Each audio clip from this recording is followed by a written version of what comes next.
Good morning all of you. Logic की पिछली class में हमने जाना था कि परिमाणक हैं वो दो प्रकार के होते हैं, सर्वव्यापी परिमाणक और अंशव्यापी परिमाणक। सर्वव्यापी परिमाणक कौन से होते हैं? सर्वव्यापी परिमाणक वो होते हैं जो ये अभिव्यक्त करते हैं कि प्रत्येक x के लिए, जो प्रत्येक x के बारे में वर्णन करे, सभी x के बारे में जो वर्णन करे उसे अपने सर्वव्यापी परिमाणक कहते हैं। दूसरा है अंशव्यापी परिमाणक।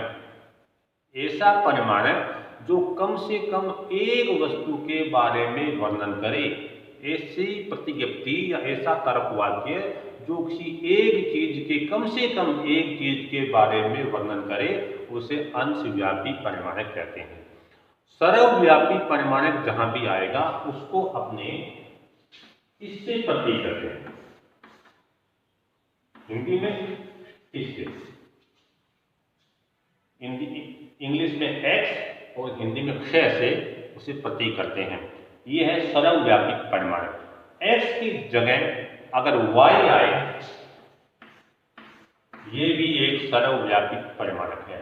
y की जगह अगर z आए, ये भी एक सर्वव्यापी परिमाणक है, लेकिन इस तरह आए तो वो सर्वव्यापी परिमाणक का प्रतीक होगा। दूसरा, अगर इस तरह से आए, उल्टा ही और ये, या हिंदी में इसे बोलते हैं अंशव्यापी परिमाणक। ये सर्वव्यापी है और ये है अंशव्यापी परिमाणक। अब अरस्तु ने जो चार प्रकार के वाक्य बताए, अरस्तु ने जो निरुपाधिक तर्क वाक्य बताए, निरपेक्ष तर्क वाक्य बताए, चार प्रकार के ए ई आई ओ, अगर वो वाक्य आए और उनका हमें सिंबोलाइजेशन करना हो तो वो अपने किस प्रकार से करेंगे, वो अपने देखें बारी बारी से। सबसे पहला वाक्य ए प्रकार का वाक्य, यानी सर्वव्यापी विधेयात्मक। पहला वाला वाक्य कौन सा है? सर्वव्यापी विधेयात्मक। कोई उदाहरण दे सकते हैं अपने, जैसे सभी पक्षी कबूतर हैं, या सभी कबूतर पक्षी हैं। सभी कबूतर पक्षी हैं, ये वाक्य है। और इस वाक्य में हमें परिमाणकों की सहायता से इसका सिंबोलाइजेशन करना है। परिमाणकों की सहायता से जब अरस्तु का निरुपाधिक तर्क वाक्य दिया हुआ हो तो सबसे पहले तो हमें ये देखना है कि ये वाक्य कौन सा है। सभी लगा है और आखिर में है, इसका मतलब ये सर्वव्यापी विधेयात्मक वाक्य है। सभी कबूतर पक्षी हैं, बीच में मैटर चाहे कुछ भी हो, हमें तो शुरू और अंत में देखना है। शुरू में सभी है, अंत में है, इसका मतलब ये वाक्य ए प्रकार का वाक्य है। तो ए प्रकार के वाक्य में जब हमें परिमाणकों का प्रयोग करना हो तो हम कौन से परिमाणक का यूज करेंगे? सर्वव्यापी, क्योंकि ये वाक्य कौन सा है? ये सर्वव्यापी विधेयात्मक वाक्य है, इसलिए अपने ऊपर वाले परिमाणक का ही प्रयोग करेंगे, नीचे वाले का नहीं। लेकिन परिमाणकों का प्रयोग करने से पहले इसको करने का तरीका क्या है? अगर ये आए कि अरस्तु के द्वारा बताए गए प्रथम वाक्य ए का परिमाणकों की सहायता से सिंबोलाइजेशन कीजिए, तो उसके करने का तरीका क्या है? सबसे पहले लिखा हुआ आएगा यहाँ पर कोई भी वाक्य, तो सभी कबूतर पक्षी है, तो हमें देखना है कि ये वाक्य किस तरह का है। ए है, ई है, आई है या ओ है। तो ये हमने देखा कि ये वाक्य ए तरह का है, क्योंकि शुरू में सभी है और अंत में है, इसका मतलब ये ए तरह का वाक्य है। तो इसको करने का ढंग जो है वो क्या है? क्योंकि हम सर्वव्यापी परिमाणक का प्रयोग कर रहे हैं, और सर्वव्यापी परिमाणक का मतलब क्या है? सभी x के लिए यह सत्य है कि, या प्रत्येक x के लिए यह सत्य है कि। तो यहां से आप अपने इस चीज को स्टार्ट करते हैं।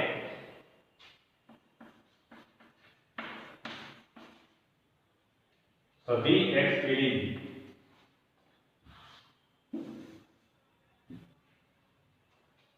सभी वस्तु के लिए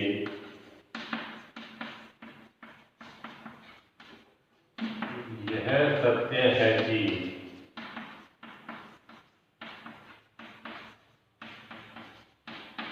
यदि कोई वस्तु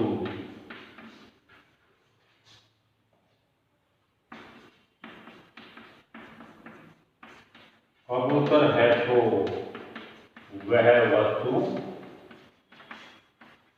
पक्षी है। सभी वस्तु के लिए यह सत्य है कि यदि कोई वस्तु कबूतर है तो वह वस्तु पक्षी है। अब जहां जहां वस्तु आएगा वहां वहां हमें एक्स का प्रयोग करना है। दूसरी लाइन देखो, सभी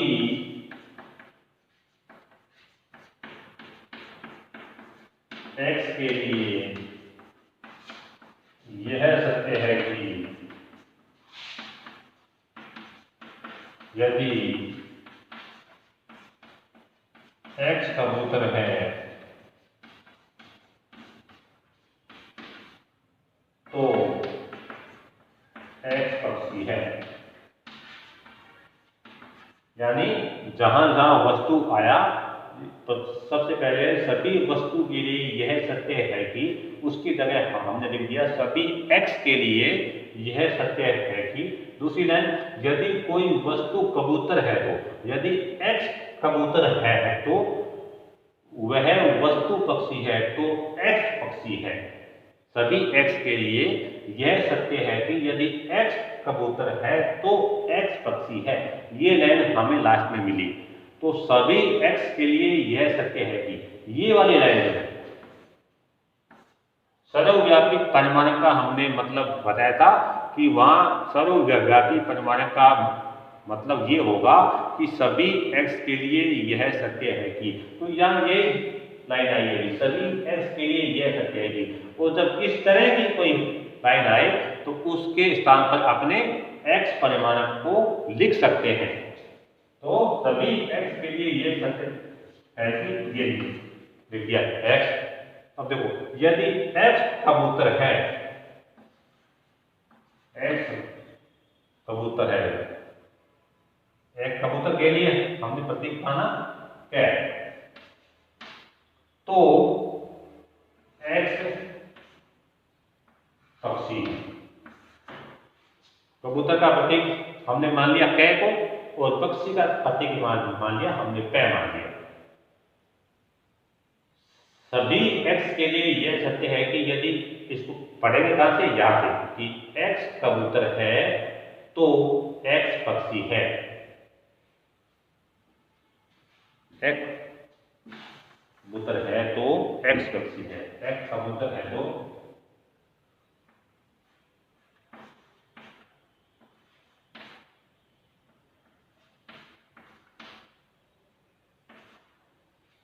एक्स कबूतर है तो एक्स पक्षी है। एक्स पढ़ना कहां से है इसलिए एक्स यहां आएगा। एक्स कबूतर है तो एक्स पक्षी है। अब इसमें ये इंप्लीकेशन का चिन्ह आया, ये क्यों आया? इंप्लीकेशन का चिन्ह इसमें इसलिए आया क्योंकि ये यदि तो का वाक्य बन गया। सभी एक्स के लिए यह सत्य है कि यदि एक्स पक्षी है तो एक्स पक्षी है। यदि तो आ गया ना, यदि आ गया यहाँ पर तो आ गया यहाँ पर, तो ये यदि तो का चिन्ह आ गया। ये तो हो गया एक बात। अब यहाँ एक्स क्यों आया? क्योंकि हम लाइन लिख क्या है, सभी एक्स के लिए यह सत्य है कि। और सर्वव्यापी परिमाण का मतलब क्या है, सभी एक्स के लिए यह सत्य है कि, इसलिए यहाँ ये एक्स आ गया। अब बात आती है यहाँ क्या क्यों आया? कबूतर का पहला अक्षर हमने चर है ये प्रतीक के रूप में ले लिया। पै क्यों आया? क्योंकि पक्षी का पहला जो ये चर है इसको हमने यह प्रतीक के रूप में ले लिया। और एक्स क्यों आया? क्योंकि एक्स या सर्वव्यापी परिमाणक है। पढ़े कैसे? सभी एक्स के लिए यह सत्य है कि यदि एक्स कबूतर है तो एक्स पक्षी है। अगर यही वाक्य इस तरह से आए कि कोई कबूतर पक्षी नहीं है, इस तरह का वाक्य बन के आए कि कोई कबूतर पक्षी नहीं है, तो यही वो भी सर्वव्यापी परिमाणक होगा।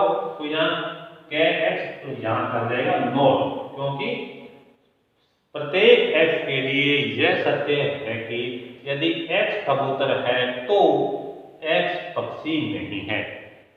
यानी सर्वव्यापी परिमाणिक, सर्वव्यापी विध्यात्मक और सर्वव्यापी निषेधात्मक में केवल ये नोट का अंतर है। क्योंकि अगर ये वाला वाक्य है सभी कबूतर पक्षी हैं तो इसका मतलब ये सर्वव्यापी वाक्य है, लेकिन सर्वव्यापी विध्यात्मक है क्योंकि अंत में है आया है। और इसकी जगह आए तो कोई कबूतर पक्षी नहीं है तो भी यह सर्वव्यापी वाक्य है लेकिन निषेधात्मक है, वो ई तरह का वाक्य बन जाएगा। तो ई तरह के वाक्य का सिंबलाइजेशन करना होगा तो ये बिल्कुल ए तरह की वाक्य की तरह ही होगा, केवल यहाँ इसमें नोट आ जाएगा। सभी x के लिए यह सत्य है कि यदि x कबूतर है तो x पक्षी नहीं है। और यदि ये एक तरह का हो वाक्य तब सभी x के लिए यह सत्य है कि यदि x कबूतर है तो x पक्षी है। यही बात इसमें बोली है, सभी कबूतर पक्षी हैं। इस प्रकार से हमें इन चारों वाक्यों का सिंबलाइजेशन करना है। एक उदाहरण है, इसको हमें बार बार करना है। बाकी जो दो और है अंशव्यापी परिमाणक के उदाहरण और बहुत सारे उदाहरण अपने अगले व्याख्यान में करेंगे। धन्यवाद।